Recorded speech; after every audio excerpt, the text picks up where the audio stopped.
Thanks for staying with us. Still talking about the nation's war, this time round in Ukraine, where 2 Russian missiles have struck a hotel in the country's second largest city, Kharkiv, injuring 11 people.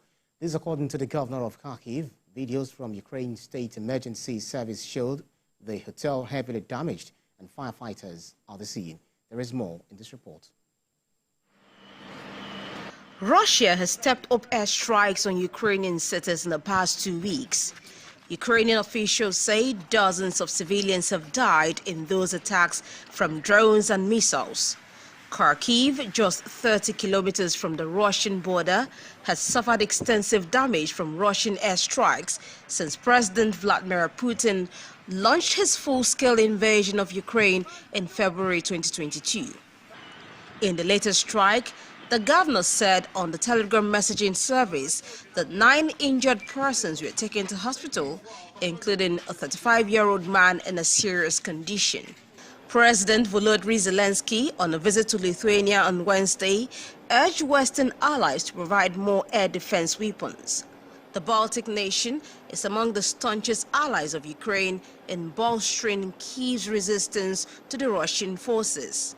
In terms of GDP, Lithuania is the biggest donor of military aid to Ukraine. The U.S. contribution to Ukraine's defenses is, however, by far the largest. Mr. Zelensky said Vladimir Putin will not calm down until he destroys Ukraine.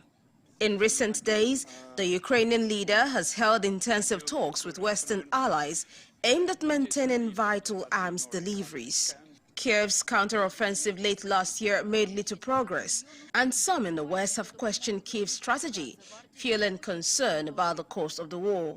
With Russia now committed to much higher military expenditure, NATO countries are struggling to boost production of artillery shells and other heavy weapons.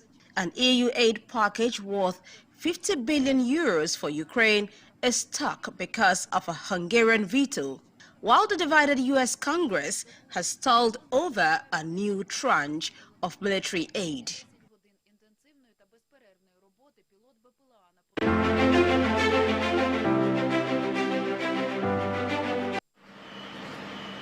Russia has stepped up airstrikes on Ukrainian cities in the past 2 weeks.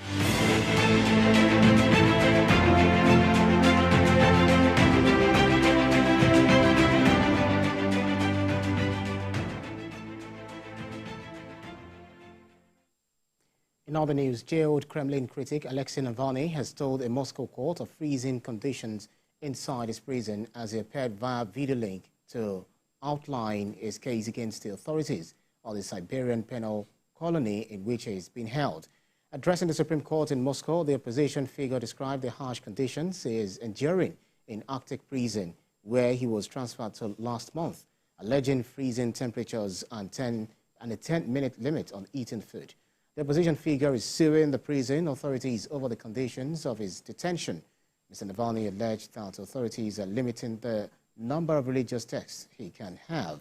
Countering the allegation that there are specific restrictions for Muslim inmates, the court's Justice Ministry representative called for Mr. Navalny's allegations political statement.